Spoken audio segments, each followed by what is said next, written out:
BHU से संबंधित all updates, notification तथा काउंसलिंग के लिए बीएचयू कॉन्सेप्ट को सब्सक्राइब करें और आगे आने वाली वीडियो के लिए बेल आइकन जरूर प्रेस करें।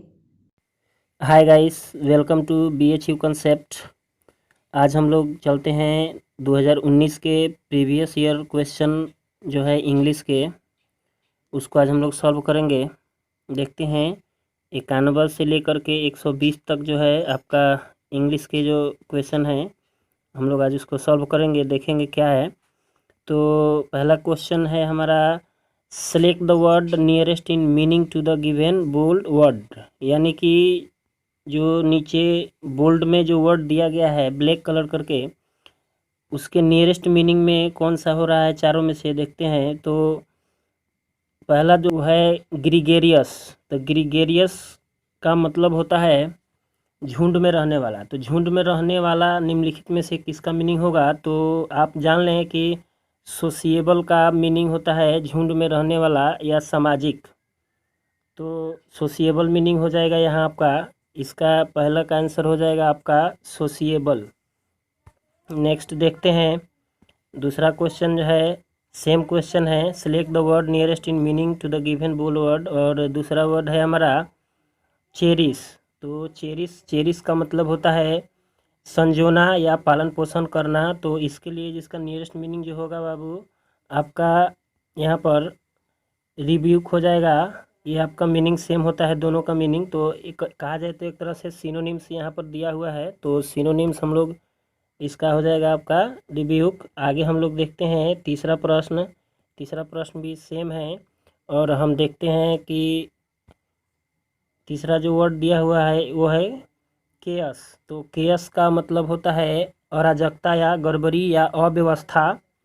तो उसमें देखते हैं कि दिया है आपका ऑप्शन में डिफेक्ट, यूटिलिटी, डिसऑर्डर और इंजरी। तो आप देख लें यहाँ आपका आंसर हो जाएगा डिसऑर्डर, क्योंकि डिसऑर्डर का मतलब होता है अव्यवस्था या अराजकता, गड़बड़ी, दोष।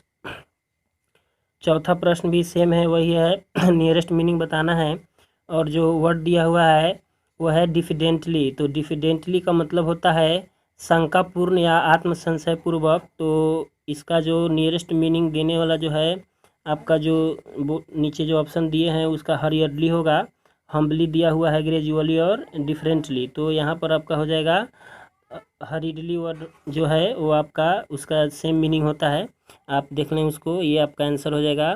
आगे बढ़ते हैं हम और देखते हैं नेक्स्ट क्वेश्चन 95 नंबर क्वेश्चन जो है, select the word opposite in meaning to the given bold word. यानी कि यहाँ पर अब हम लोगों को थोड़ा सा एंटोनिम्स देखना है, अपोजिट मीनिंग दे रहा है किस कौन सा, पहले वाले से विपरीत है ये क्वेश्चन, बदल गया यहाँ पर। तो हम देखते हैं जो है यहाँ पर पहला वर्ड जो है हमारा, पहला वर्ड है हम ड्रम।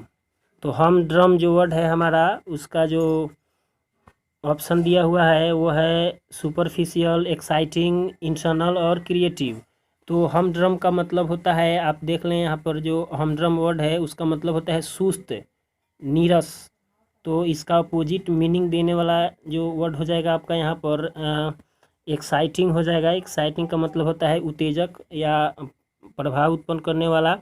तो ये आपका सही आंसर हो जाएगा। आगे बढ़ते हैं हम, देखते हैं नेक्स्ट क्वेश्चन, अपोजिट मीनिंग बताना है इसका भी। और ये जो हमारा वर्ड दिया हुआ है वो है पोटेंट। तो पोटेंट जो वर्ड है, तो पोटेंट को हम देखते हैं, तो पोटेंट का मतलब होता है प्रबल या प्रभाव उत्पन्न करने वाला।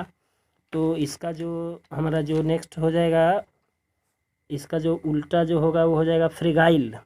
यहाँ पर आपका फ्रेगाइल हो जाएगा सही आंसर। आगे बढ़ते हैं हम और देखते हैं नेक्स्ट क्वेश्चन भी अपोजिट है, अपोजिट मीनिंग बताना है, और वो है ग्लटोनी। ग्लटोनी का मतलब होता है लालच या अतृप्त, असंतुष्ट जिसको कहते हैं। तो ग्लटोनी का मतलब असंतृप्ति कहिए, असंतुष्ट कहिए। तो यहाँ पर मीनिंग आपका हो जाएगा, इसका अपोजिट मीनिंग जो दिया हुआ है आपका ऑप्शन में सेटिस्फैक्शन जो हो जाएगा, ये आपका सही आंसर होगा। यानी कि आपका आंसर यहाँ पर हो जाएगा सेटिस्फैक्शन, जो आपका होगा यहाँ पर सही आंसर हो जाएगा। ग्लटोनी का अपोजिट मीनिंग हो जाएगा सेटिस्फैक्शन, क्योंकि ग्लटोनी का मतलब होता है असंतुष्ट और सेटिस्फैक्शन का मतलब होता है संतुष्ट। तो आप देख लें। आगे जो क्वेश्चन देखते हैं वो है आपका सेम क्वेश्चन है, select the word opposite in meaning to the given bold word. Murky word है, और मर्की का मतलब होता है आप जान लें ये मर्की का मतलब होता है अस्पष्ट या धुंधला।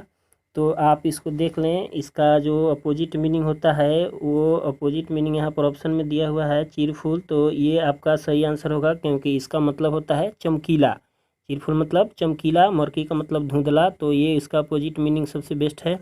आगे देखते हैं, नेक्स्ट क्वेश्चन हमारा है select the word which can be suitable for the given group of words.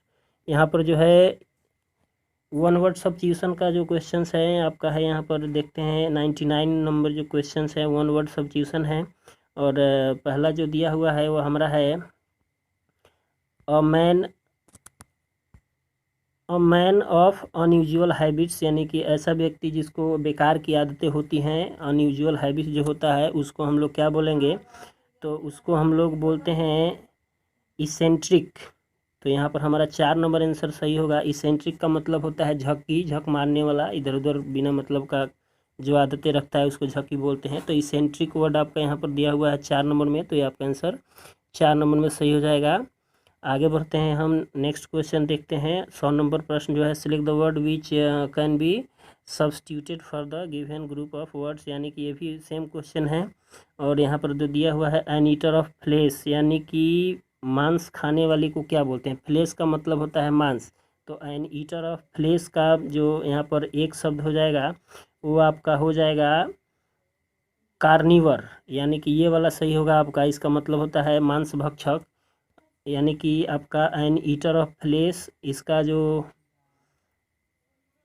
एक शब्द होगा वो हो जाएगा आपका 2 नंबर में जो दिया हुआ है कार्निवर, वो हो जाएगा आपका कार्निवर। आगे बढ़ते हैं हम, नेक्स्ट क्वेश्चन देखते हैं। नेक्स्ट क्वेश्चन में भी वही दिया हुआ है, अनेक शब्दों के लिए एक शब्द बनाना है, वन वर्ड सब्स्टिट्यूशन का क्वेश्चन है।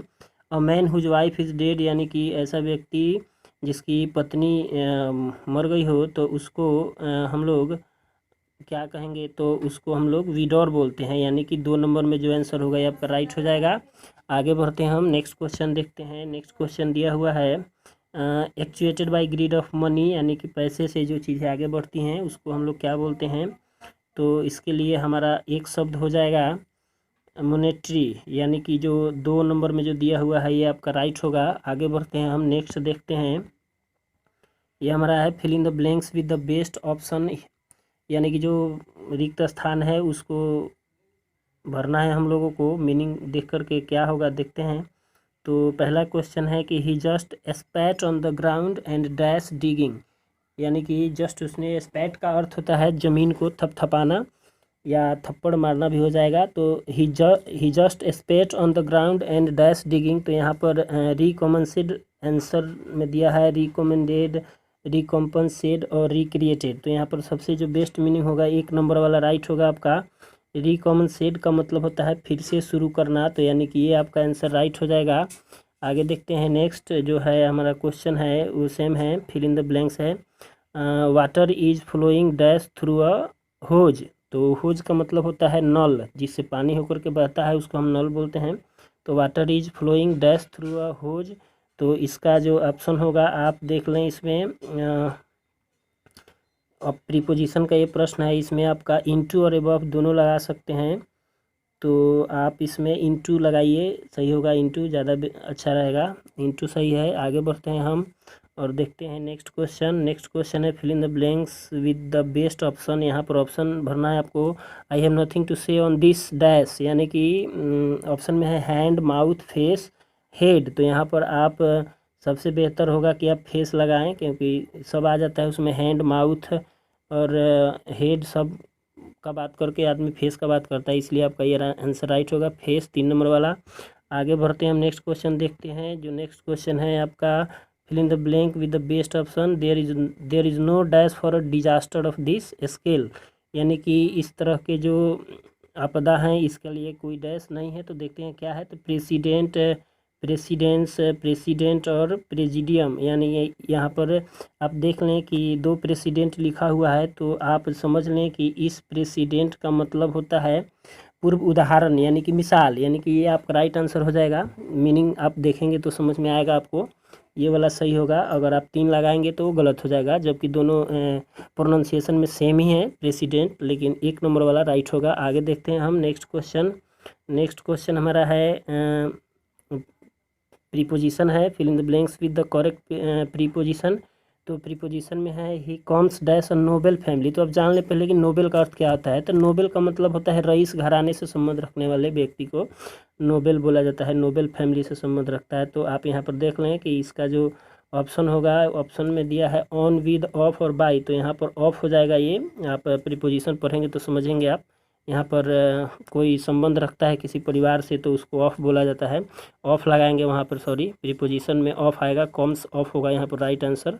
आगे देखते हैं नेक्स्ट प्रश्न हमारा है we have a holiday dash Christmas, यानी कि प्रीपोजिशन का क्वेश्चन है एट, इन, ड्यूरिंग, ओपन। तो यहाँ पर आपका राइट आंसर हो जाएगा एट, एक नंबर वाला। आगे बढ़ते हैं, नेक्स्ट देखते हैं हम लोग। नेक्स्ट क्वेश्चन है fill in the blank with the correct preposition.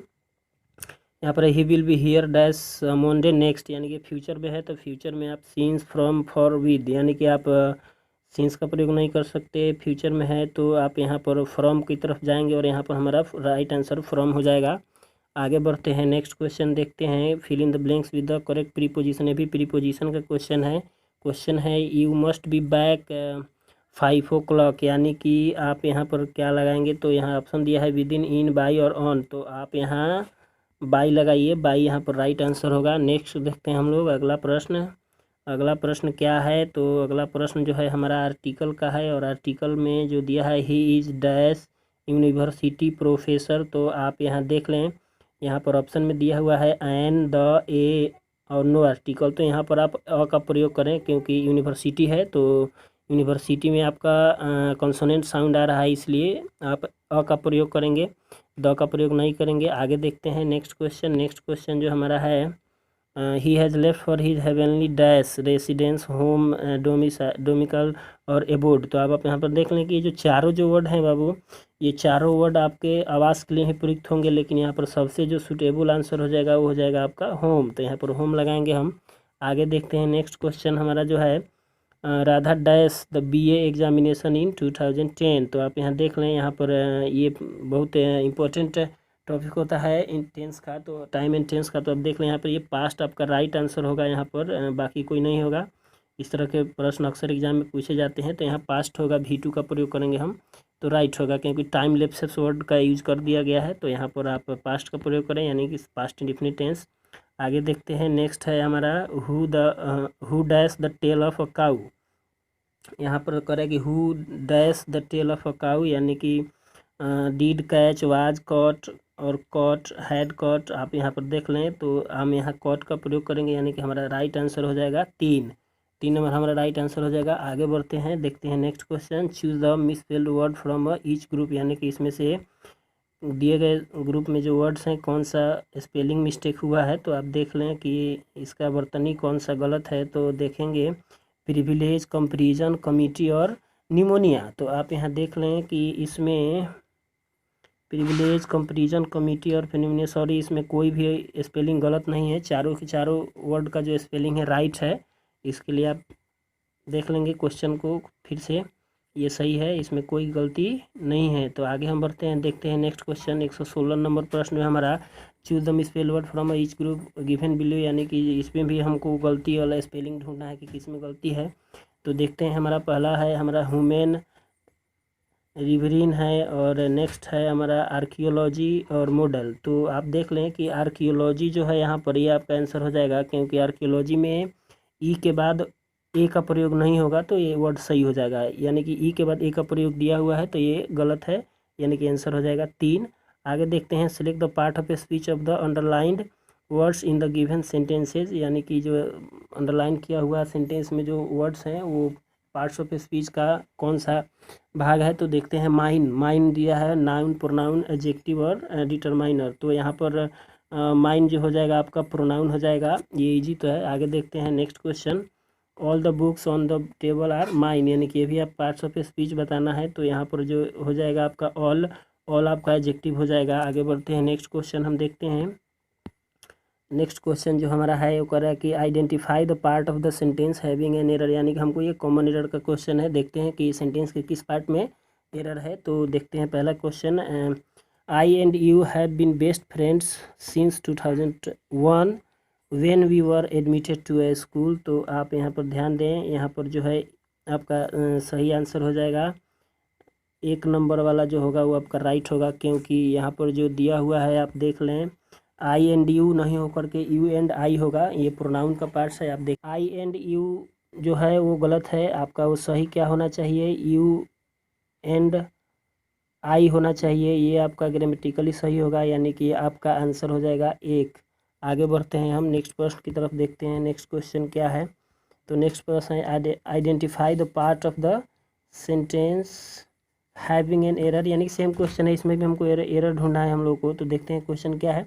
He was born in 1965 at Ghazipur when the town was known for its opium factory, यानी कि इसमें अगर देखा जाए ही वॉज बोर्न तो गलत नहीं है, इन 1965 ही सही है, at Ghazipur when the town was known for, यानी कि इसमें आंसर हो जाएगा आपका सही आंसर, राइट आंसर हो जाएगा आपका 2 नंबर, यानी कि गाजीपुर के पहले ऐट से ज़्यादा बेहतर इन होगा, क्योंकि गाजीपुर एक फेमस जगह का नाम है, इसलिए ऐट का प्रयोग ना करके हम इन का प्रयोग करेंगे। यानी कि हमारे सेंटेंस में 2 नंबर पार्ट में गलती दिया हुआ है, इसलिए हमारा सही आंसर हो जाएगा। खत्म हुआ हमारा क्वेश्चन। मिलते हैं फिर अगले वीडियो में अगले प्रैक्टिस सेट को लेकर के। ये था हमारे प्रीवियस ईयर का जो क्वेश्चन थे इंग्लिश के, इसमें आप लोग देख लीजिएगा। Thank you. मिलते हैं फिर अगले वीडियो में, तब तक के लिए बाय बाय, धन्यवाद।